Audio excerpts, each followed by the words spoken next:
We are Believers. 3, 2, 1, Believers Podcast. Shalom Believers. Kembali lagi bersama kita di Believers Podcast. Pastinya kita akan membahas suatu topik yang sangat menarik, yang mungkin ini lagi trending di kalangan anak-anak muda, masyarakat, dan juga se-Indonesia. Nah, hari ini kita kedatangan tamu yang spesial banget, yaitu, mari perkenalan tuh, siapa namanya? Nama saya Hosea Hendy. Sudah gitu aja. Lanjut. Oke, sedikit perkenalan kita bersama, yaitu pastor, tepatnya Pastor Hosea Hendy. Beliau adalah pastor di Gembala Gereja Betani Believers Medan. Dan hari ini kita mau bahas suatu topik yang mungkin lagi panas-panasnya nih, para believers, yaitu tentang topik MKC dan salah satu. Kali ini pertama kali mau nanya dulu, gimana Pastor kabarnya? Luar biasa sehat. Yes. Harus semangat. Haleluya. Harus semangat ya hari ini. Iya, harus dong. So excited banget ya untuk bahas soto ini ya. Tapi sebelumnya kita sudah mengikuti semua protokol kesehatan. Kita boleh hari ini untuk membahas suatu topik, yaitu tentang MKC dan salah satu polisi yang ada di Indonesia. Teman-teman pasti tahu semuanya. Ini sebelumnya saya mau nanya dulu. Manggil pastor atau kok? Serah, boleh panggil apapun boleh. Okay. Yang penting jangan dipanggil Tuhannya dulu, nanti bahaya. Oke, hari ini kita saya mau nanya dulu sama Ko Hosea. Iya, boleh. Iya, boleh. Ko Hose. Hose, gimana nih tanggapan? Enggak, mau ceritakan dulu coba latar masalah sebenarnya MKC ini, sebenarnya latar masalahnya apa sih? Yang saya tahu latar masalah dari MKC ini kan MKC ini kan lagi di dalam sel penjara, gitu kan? Disebabkan karena beliau katanya menghina salah satu agama saudara kita. Itu katanya, kata beberapa oknum. Dan kenapa MKC ini berbuat demikian? Karena katanya ada salah satu tokoh agama yang saudara kita lah, kita bilang ya. Mereka tokoh agama tersebut menghina bahwa di dalam salib itu ada jin kafir lah, ya ada jin ini dan segala macam. Jadi ada respon dari MKC yang mungkin ada orang-orang beberapa oknum gitu yang nggak suka sama respon MKC. Terakhirnya MKC kena pidana. Selengkapnya yang pastor tahu itu apa sih, gimana sih? Sebelumnya disclaimer on dulu ya. Apa yang saya ungkapkan di sini adalah pendapat pribadi. Kemudian di sini saya pun bukan kuasa hukum dari MKC, tidak mewakili keluarga ataupun apapun. Jadi di sini yang kita kedepankan adalah orang Kristen bagaimana di sisi dalam menghadapi problematika seperti ini. Jadi di sini kita belajar manfaat yang bisa kita peroleh dari kasus ini, bukan dari hal menyelidiki kasusnya. Jadi betul. Kita harus di sini tuh apa sih makna positifnya gitu kan? Siapa tahu dengan membahas ini kita dapat jodoh. Nah, itu manfaat positifnya. Haleluya.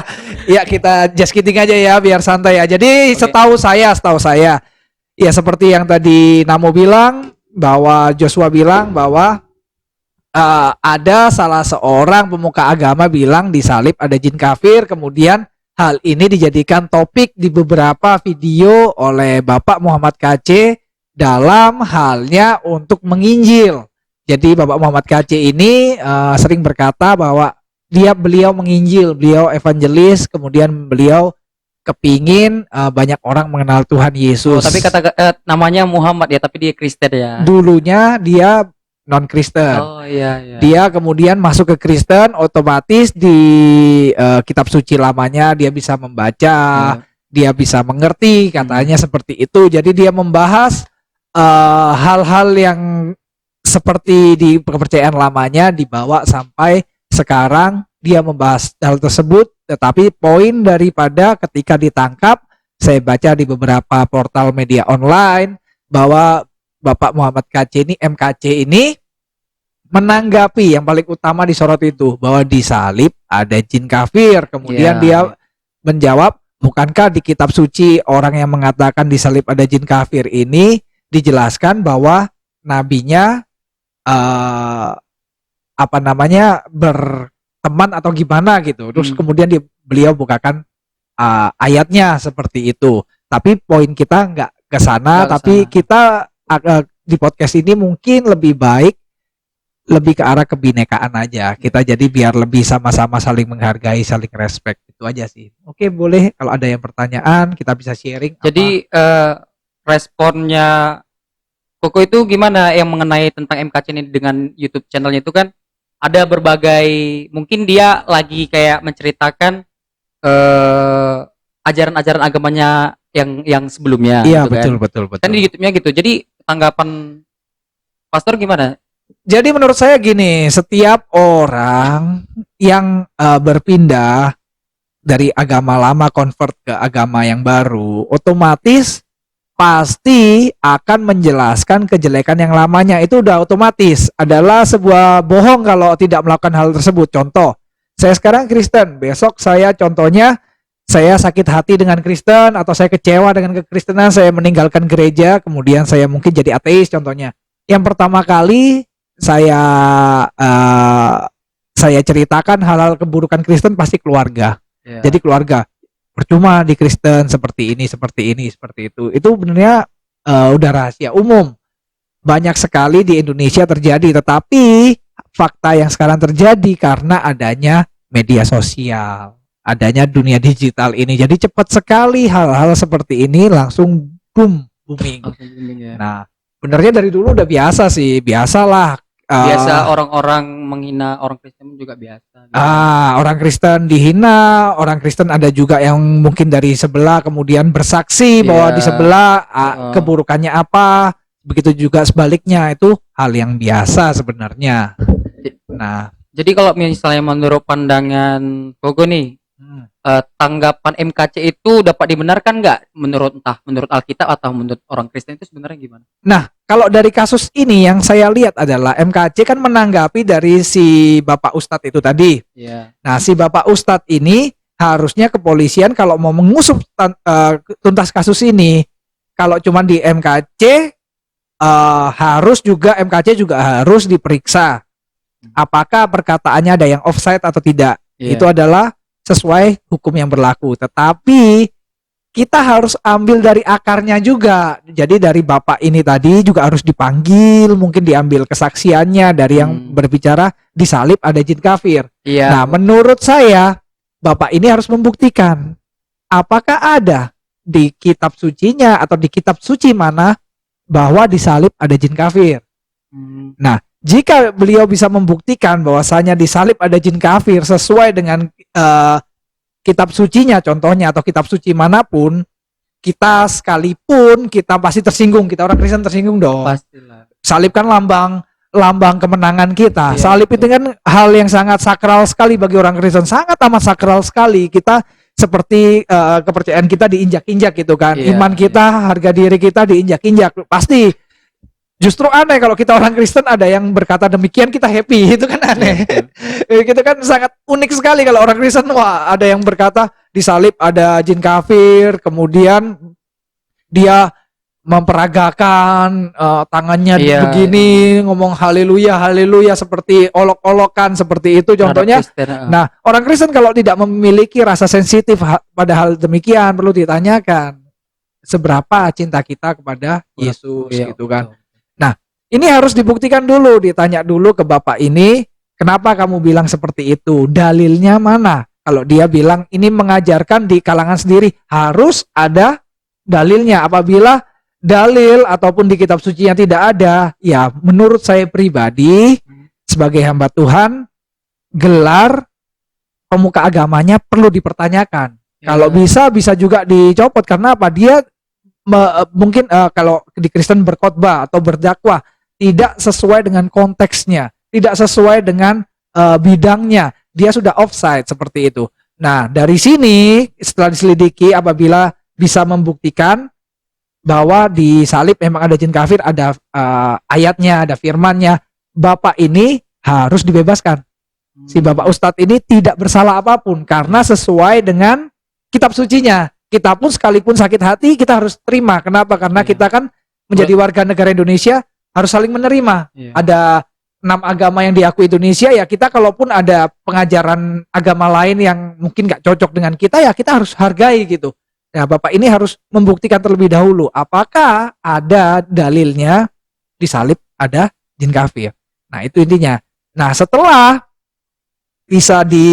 beliau bisa buktikan beliau bebas dari salah, baru Bapak MKC ini bisa diproses dengan baik. Jadi kronologi prosesnya menurut pandangan pribadi saya harusnya seperti itu gitu, Namo. Jadi kalau misalnya kasus-kasus MKC ini kita ambillah satu contoh waktu beberapa tahun yang lalu gitu kan. Iya. Kan ada dulu kita sebut lah ya namanya Iya, Pak boleh. Ahok gitu lah. Ya gitu. Pak Ahok, Pak Ahok itu kan juga ada menyelintir gimana sih?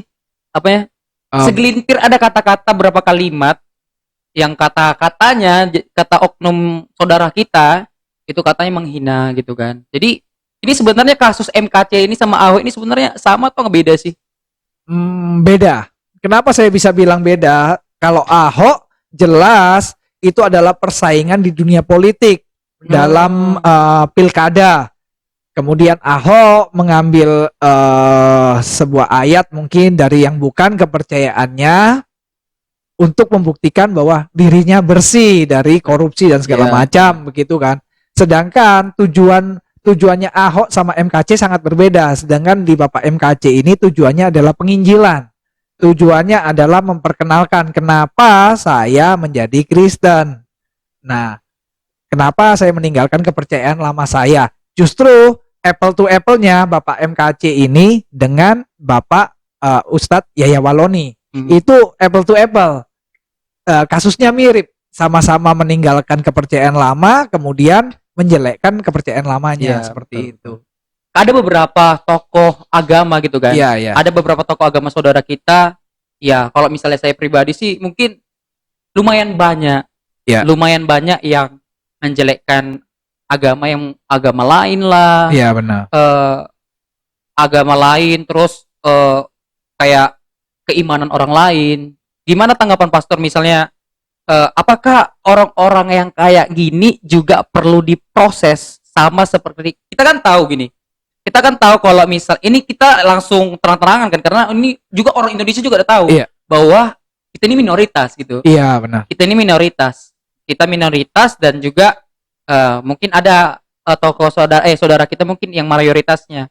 Dan pertanyaan saya, apakah perlu orang-orang yang menghina agama seperti ini diproses kayak MKC sama Ahok ini gitu? Benernya kalau diproses semuanya secara hukum yang adil diproses, setiap orang yang melakukan kejahatan harus diadili.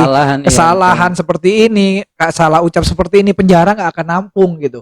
Ini kan omong-omongan di kedai kopi kadang sesama teman kayak namun pasti pernah bercanda tentang agama, itu pun bisa masuk wilayah pelecehan agama dan segala macam gitu kan. Tetapi pemerintah sudah menentukan pilihannya dengan membuat undang-undang penistaan agama. Itu pertama. Jadi pemerintah kalau sudah mengetok palu mau mengeluarkan undang-undang penistaan agama, mau nggak mau kita sebagai warga negara Indonesia yang baik kita harus melakukannya. Demikian juga sebaliknya, pemerintah tidak boleh tebang pilih. Karena selama ini kan kita sudah lihat ada Pak Ahok tentang kena undang-undang penistaan agama, ada juga Bapak Pendeta Saifuddin Ibrahim udah kena 4 tahun, sekarang Bapak MKC. Nah, dari sini saya apresiasi kepada Bapak Kepolisian, semua pihak yang berwajib sudah memproses Bapak Ustadz Yahya Waloni. Nah, dari sini kita ini akan menjadi wajah hukum Indonesia antara Bapak KC dan Bapak Ustadz Yahya Waloni. Apakah di Indonesia memiliki keadilan sosial bagi seluruh rakyat Indonesia di sila kelima? Kelima dong. Wah. Sila kelima dong. Oh iya betul ya. Keadilan sosial bagi seluruh rakyat Indonesia. Nah, dari sini kita akan melihat bagaimana nih prosesnya bisa adil nggak nih? Karena kalau emang Bapak MKC ada kesalahan kata di YouTube-nya, silakan proses dengan baik. Iya. Begitu juga Bapak Ustadz Yahya Waloni juga harus diproses karena ini benar-benar apple to apple dan harus berjalan fair dan adil. Juga tadi Bapak yang bilang di salib ada jin kafir, sudah seharusnya juga kita akan lihat bagaimana hukum Indonesia karena videonya sudah viral, amat sangat viral, jauh lebih viral daripada apa yang diucapkan Bapak MKC, dan itu adalah sumber api pertamanya gitu. Jadi saya hanya menunggu melihat. Jadi di sini akan jadi potret hukum Indonesia seperti itu namun. Tapi saya melihat kan, ini kan kita bilang lah misalnya kayak Bapak MKC ini bersalah. Iya. Tapi yang saya lihat proses dari hukumannya, kan ini kan udah masuk penjara nih Pak MKC. Iya. Kembali lagi seperti yang saya bilang tadi bahwa ini antara Pak MKC dan polisi tersebut. Iya benar. Bapak polisinya itu nggak usah lah kita bilang lah namanya kan. Cuman sangat disayangkan waktu udah diproses pun tindakan polisi ini waktu di penjara itu sangat disayangkan, itu rasanya kayak sangat tidak kemanusiaan lagi gitu. Karena kita lihat kan udah viral nih kan di TikTok, Iya, di langsung aja sebut namanya gitu kan. Kita sebut namanya aja. Kita sebut namanya siapa itu, nama bapaknya Napoleon ya, gitu kan. Bapak Insinyur Napoleon ini jangan lagi disebut kepolisian karena dia memang bekas dari aparatur negara, tetapi sekarang sudah jadi narapidana. Jadi sesama napi itu. Jadi sesama napi. Kejahatannya sudah penyiksaan itu sesama napi karena satu sel. Kemudian melakukan kekerasan itu udah napi, jangan lagi dibilang pihak kepolisian karena nanti bahaya. Jadi Bapak Insinyur Napoleon mantan kepolisian tapi sekarang sudah sama napi.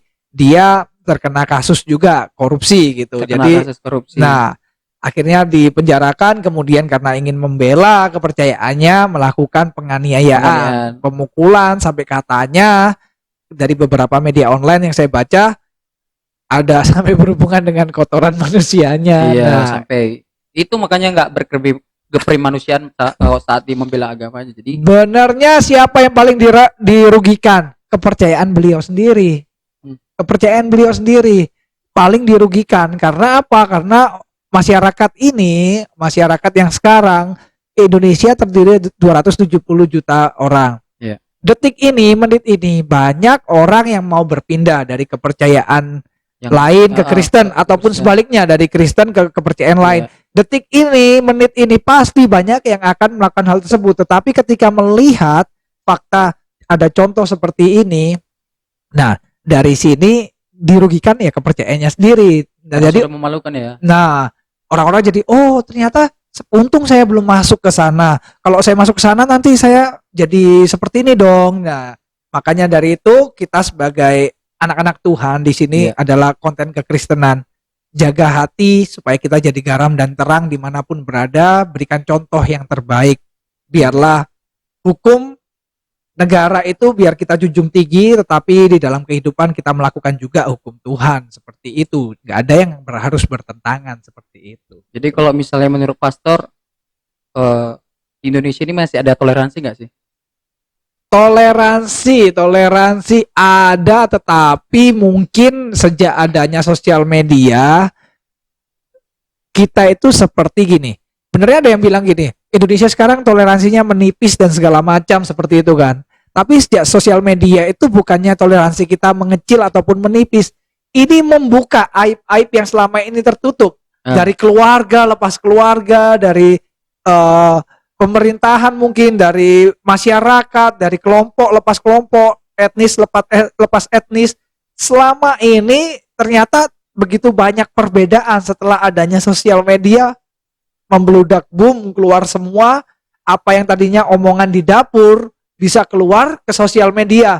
Jadi saat-saat ini mungkin saya melihat mungkin sampai 5 tahun ke depan mungkin kita masih seperti konsolidasi, masih seperti menata ulang sesuatu era yang benar-benar mungkin agak terkejut kita, syok bagi bangsa ini masih ada syok terapinya, masih kaget gitu. Oh ternyata kepercayaan sebelah itu selama ini jelek-jelekin saya, begitu juga kepercayaan sebelah. Oh ternyata orang Kristen begini, oh ternyata orang Buddha begini, orang Hindu begini, oh ternyata orang Muslim begini. Yang selama ini omongan di dapur dibuka keluar gitu. Jadi masih butuh waktu untuk menerima itu. Sampai suatu hari nanti jika kita seperti lihat di Eropa, Amerika, negara barat sudah bisa menerima. Bahkan di Asia pun seperti Jepang udah bisa menerima perbedaan keyakinan, udah nggak lagi dimasalahkan. Jadi seperti itu. Jadi ya walaupun berbeda keyakinan tapi sama manusia harus adalah tindakan sosialnya, harus ada saling menolongnya. Benar. Walaupun berbeda-beda ya alangkah baiknya perbedaan itulah yang menyatukan kita. Iya. Karena kan kalau misalnya slogan kita kan ya. satu Pancasila, yang kedua Bhinneka Tunggal Ika. Jadi kalau misalnya berbeda-beda tetapi harus tetap satu gitu. Amin. Ya, itu sih. Iya. Ya itu aja sih, Namo sekarang lagi proses menuju ke yang Namo bilang tadi, masih proses. Semuanya. Jadi nah ibaratnya kayak pasangan suami istri baru nikah, ternyata kita tahu nih misalnya si Namo punya istrinya oh ternyata tiap hari tukang kentut. Nah hal itu padahal Namo paling benci sama orang kentut. Sebelum menikah belum tahu kalau istrinya tukang kentut, sekarang ketahuan apa yang pribadi dia, personal dia, oh ketahuan kalau tidur ngiler. Nah, pasti belum bisa terima, tapi butuh waktu. Nanti kalau waktu ini berbicara sudah bisa menerima apa adanya istri, malah makin cinta nanti. Nah, mungkin seperti itulah kekristenan dengan kepercayaan yang lain masih kaget. Oh, penginjilan begitu, yang Kristen juga, oh dakwah seperti ini, masih saling kaget. Jadi ya saling mungkin ada nggak cocoknya, tetapi semoga kedepannya secepatnya bisa belajar menerima seperti itu. Kita ya. Iya. Bagus sih. Ya alangkah baiknya memang seperti itu sih. Kalau misalnya ada, apalagi kalau di sosial media pun rata-rata kalau udah menceritakan tentang ini sebenarnya yang paling saya kesali sih sebenarnya. Ada misalnya menceritakan, padahal ini nggak menceritakan agama dia. Iya. Kadang kita menceritakan agama tentang Kristen nih. Iya. Tapi agama lain masuk. Sering. Itu Nggak sering percaya, banget, kan? nggak percaya lihat TikTok saya. Silakan di Pastor Hese. Padahal kita suka kita ini misalnya kita kan Kristen. Kadang kan kita di TikTok atau di Facebook atau di Instagram membuat sebuah konten tentang agama kita ya sebenarnya. Iya, kita cuma. Tapi mungkin ada entah orang yang belum toleransi lah, masih dalam proses, masih pencapaian dewasanya dalam toleransi, yang mungkin usil atau terganggu. Jadi rasanya loh kok dia terganggu gitu kan. Padahal ini kan kita menceritakan tentang keyakinan kita. Tapi ada orang sampai dia masuk ke forum kita, masuk agama kami aja, ini segala macam, kadang kayak gitu. Ini kok kayak gini, ini kayak segala macam. Padahal kita menceritakan tentang agama kita. Benar-benar. Ya alangkah baiknya kita memang harus saling toleransi lah. Kalau misalnya masih belum bisa menerima, langkah baiknya harus bisa lah kita menjaga jari-jari kita, menjaga ketikan kita, harus bisa. Iya, saya di TikTok pun sering sharing firman, kemudian tiba-tiba masuk pertanyaan yang sama dan diulang terus menerus. Itu ini pertanyaan terus ya. Konteks pertanyaannya ini sebenarnya agak lucu dan unik. Konteksnya selalu begini, Tuhannya orang Kristen siapa? Contohnya, ada berapa? Di mana ayat mana Tuhan Tuhan? Begini. Kesesatan sebuah agama dalam sebuah negara bukan ketika Tuhannya ada 1, ada 3, ada 10, ada 100, bukan siapa Tuhannya tapi pengajarannya apa. Betul. Kuncinya di situ. Jadi yang buat nonton semua ingat, Anda boleh bilang sesat jika di sebuah kepercayaan, contoh saya Kristen, saya katakan di Kristen diajarin membunuh, diajarin berzina, diajarin mencuri, baru negara harus mulai concern meneliti kekristenan ini bahaya nggak sih? Apakah kekristenan ini benar-benar religion, agama atau ideologi? Contohnya ideologi kan seperti komunis nggak bagus, akhirnya kan harus diminggirkan. Nah kalau di kekristenan diajarkan misalnya boleh membunuh, mencuri, jangan-jangan ideologi yang nggak menyesatkan. Nah itu baru bisa dibilang kepercayaan yang sesat. Jadi jangan tanyakan Tuhannya berapa, Tuhannya siapa, kenapa kok selalu bertanya kepada orang Kristen. Kita kan masing-masing ya percaya melalui cara kita masing-masing. Misalnya orang Buddha percaya dengan Budanya, orang Hindu percaya dengan dewanya, orang Kristen ya percaya dengan Tuhan Yesus sebagai juru selamat kita. Titik, udah gak ada masalah. Yang membahayakan manusia yang lain, umat yang lain kan ajarannya. Nah ini yang gak pernah concern. Kalau ditanya siapa Tuhannya, kita pun kalau mempertanyakan agama A, mempertanyakan Tuhannya B, mempertanyakan Tuhan C, gak akan selesai. Karena memang pengajarannya beda seperti itu, konsep ketuhanannya memang beda. Tetapi yang paling penting dari negara ini kan pengajarannya, apakah diajari yang jelek-jelek enggak?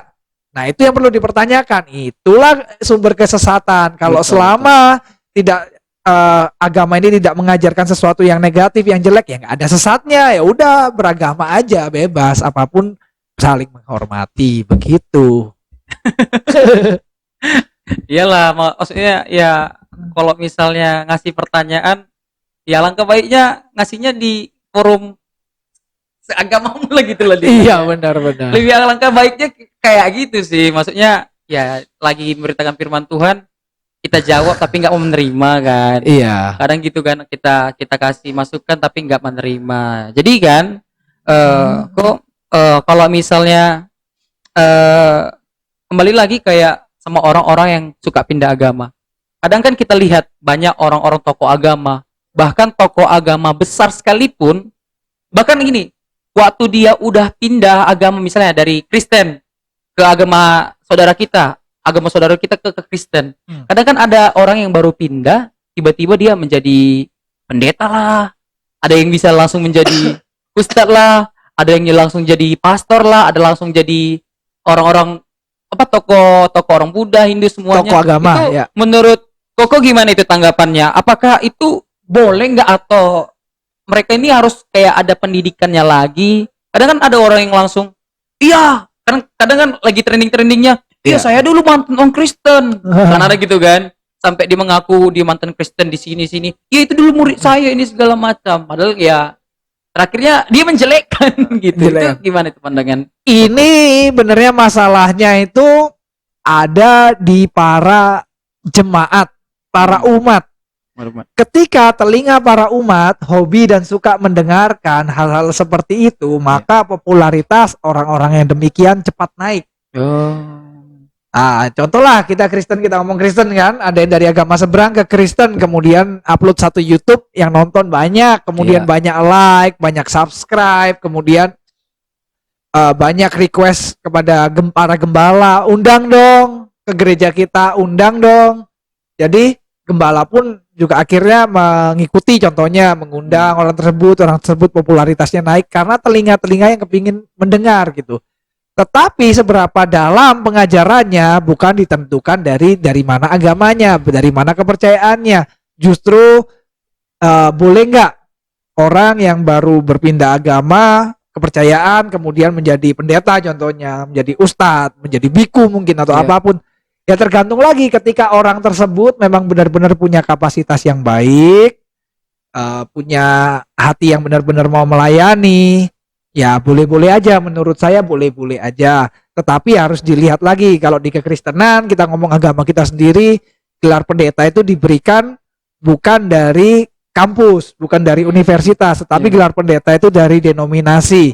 Jadi ketika ada orang yang dianggap oleh denominasi layak karena sudah mungkin memenangkan jiwa atau melakukan sesuatu dalam pelayanannya, bisa diberikan gelar mungkin awalnya pendeta pembantu. Kalau di gereja kita Betani seperti itu, pendeta pembantu, pendeta muda, kemudian pendeta penuh PDT. Dari tiga inilah, jadi mungkin dilihat ada tahapannya, ada ujiannya juga ada. Jadi dari situ dilihat, dan jika memang orang ini punya kapasitas yang baik ya memang bisa juga.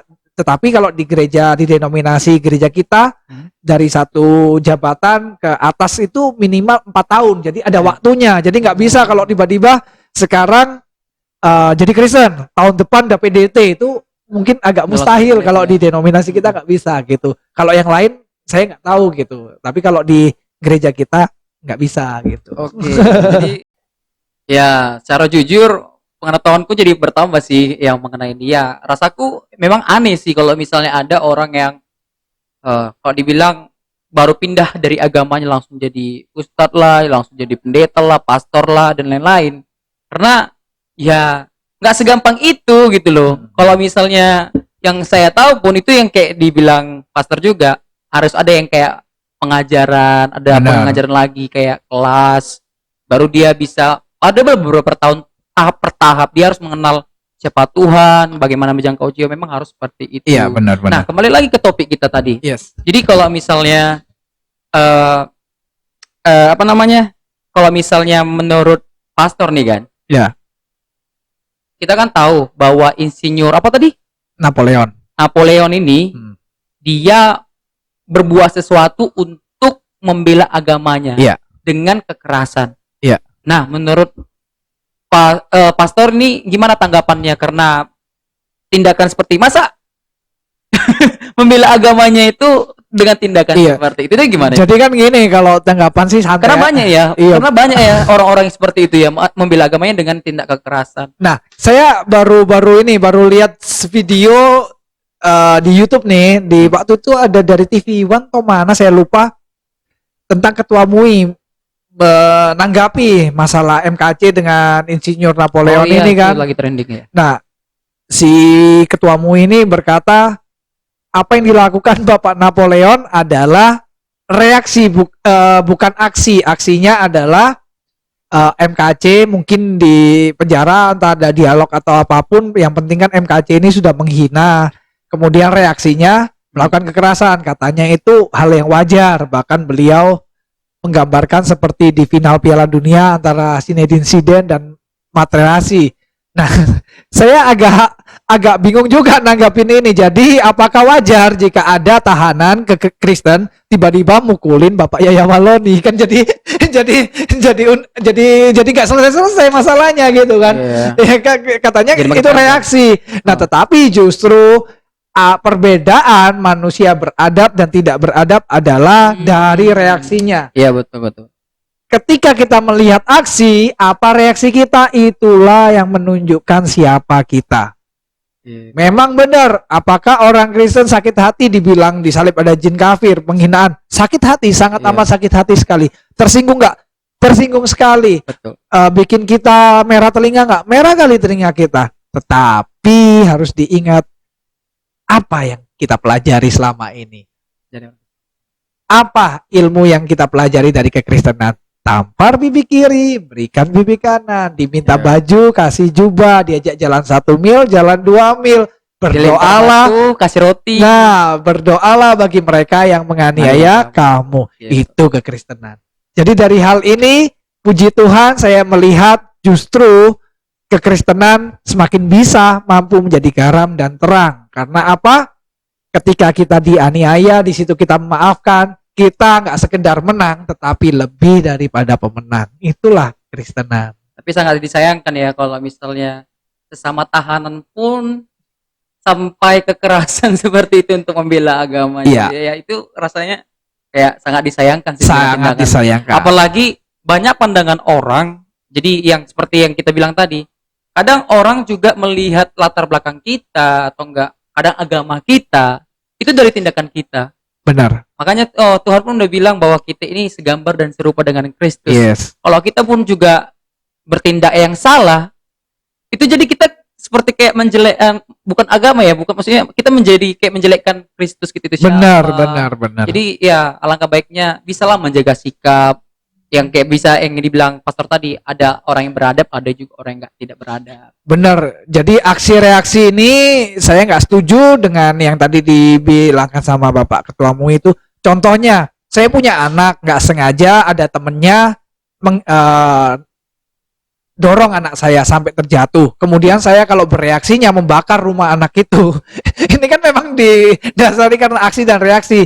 Itu nggak bisa, itu nggak akan selesai. Kenapa? Karena itulah kita dalam Kesatuan Negara Republik Indonesia ada hukum yang berlaku. Biarlah hukum yang menyelesaikan semuanya. Dari Namo yang tadi bilang benar sekali, kita ini cerminan dari apa yang kita pelajari. Ya, maka dari itu jangan gampang-gampang kita, kayak saya contohnya, terlalu berbangga hati pemuka agama, terlalu berbangga hati saya ini paling banyak berdoa. Justru ketika kita membanggakan itu semua, kita akan banyak dituntut. Masyarakat akan melihat kita. Contohnya seperti Insinyur Napoleon ini, Bonaparte, dia adalah memiliki jabatan yang tinggi di kepolisian, kemudian dia udah jatuh ke masalah hukum, sekarang memiliki masalah hukum lagi. Orang semakin melihat dia semakin banyak mengecewakan orang seperti itu. Apalagi keluarganya, apalagi anak-anaknya kan. Seperti apa ya? Jadi dilihat, oh ternyata begitu, oh ternyata begitu. Jadi kasihan sekali saya justru dengan seperti ini dalam kekristenan, bukan untuk dimusuhi, tetapi untuk didoakan, dikasihani, karena mungkin seperti Tuhan Yesus berkata, ampuni mereka karena mereka tidak tahu apa yang mereka perbuat. Nah, seperti itu Namo. Jadi menurut pastor gimana sih sebagai orang Kristen, orang yang percaya kepada Kristus, gimana sebenarnya kita menanggapi dengan kasus-kasus hal yang seperti ini? Begini, sebagai orang Kristen, jujur saya melihat orang Kristen itu bersembunyi di balik kata kasih, bersembunyi di balik kata kasih, tapi cuek. Contoh hal seperti inilah, contoh kecil. Ketika ada evangelis ditangkap di dalam sebuah, di penjara, mungkin karena saya nggak ngomong MKC, saya belum tahu beliau benar-benar salah nggak, biarkan MKC, kasusnya MKC. Karena menyebar Injil ataupun nggak bersalah kemudian di penjara.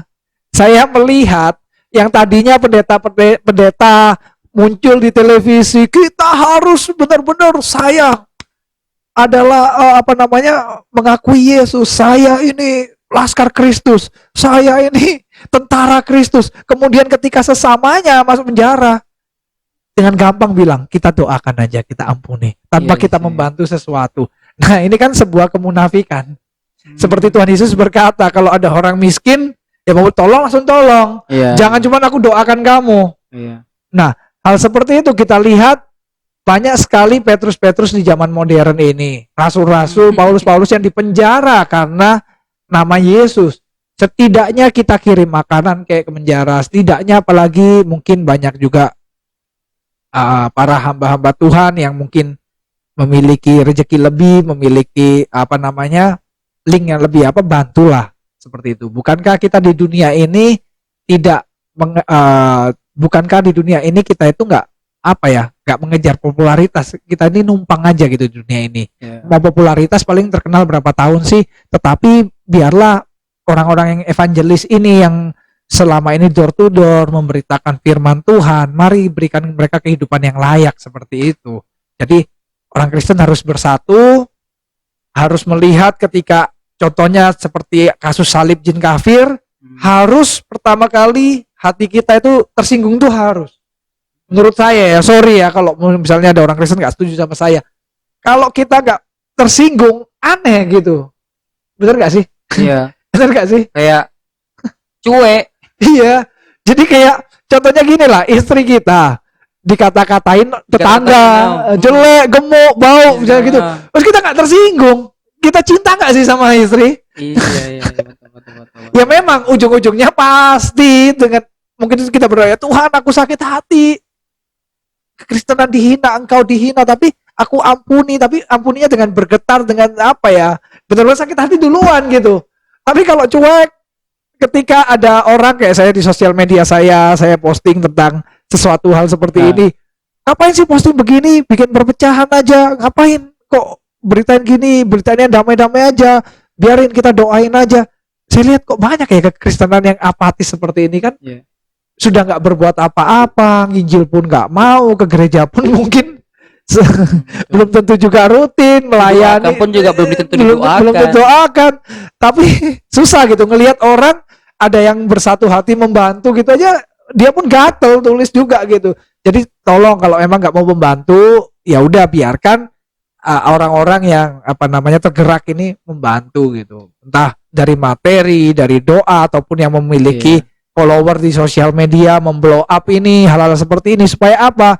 Supaya di negara kita ini ada keadilan. Itu nggak apa-apa. Minimal sekali. Itu bantuan yang minimal seperti itu. Jangan orang yang memblow up berita-berita seperti ini dianggap tidak mengampuni. Kita mengampuni, tetapi yang lebih kita rindukan adalah tidak terjadi di kejadian-kejadian selanjutnya. Seperti itu. Jangan anggap sesuatu ini jadi biasa-biasa aja ya. Benar, tapi harus ada kayak respon kita sesuatu agar biar kedepannya lagi diperbaiki yang kayak dibilang pastor tadi, dibilang harus ada yang namanya keadilan. Kalau misalnya kita lihat pun semuanya, kalau menurut saya gitu kan, menurut pandangan saya ya nggak adil gitu.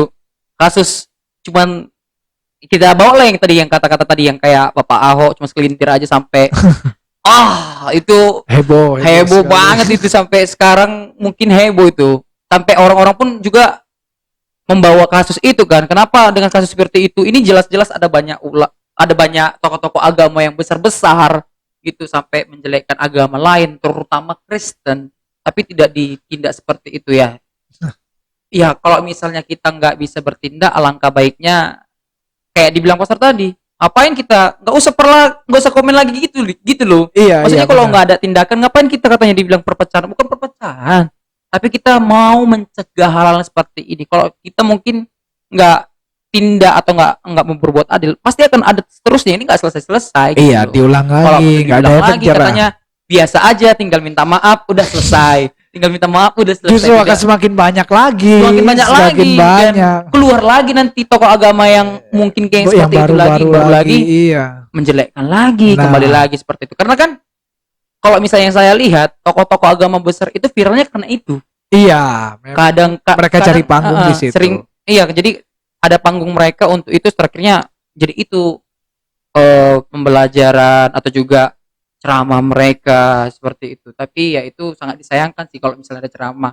Alangkah baik ceramah seperti itu, alangkah baiknya kita lebih menguatkan, memberikan iman kepada, ya kalau misalnya nggak bisa, ya nggak perlu sampai agama orang lain juga ikut campur, tapi alangkah baiknya kita menguatkan seiman kita pun boleh gitu. Maksudnya gini, nggak perlu kita mencari kesalahan orang lain untuk membuat iman kita benar.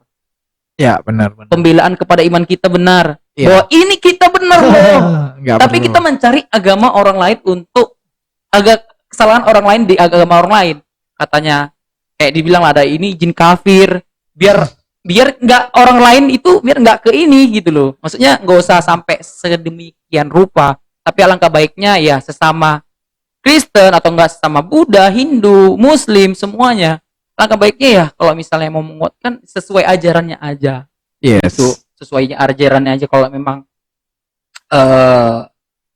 berceramah dengan ajarannya, ya harus itu juga yang dijalaninya. Maksudnya lebih taat lah dengan ajaran dan keimanan. Iya, berfokus pada kepercayaan masing-masing. Dan kita nggak banyak waktu nih pasti. Iya, udah mau. Kita nggak banyak waktu. Iya, nggak berasa nih ya.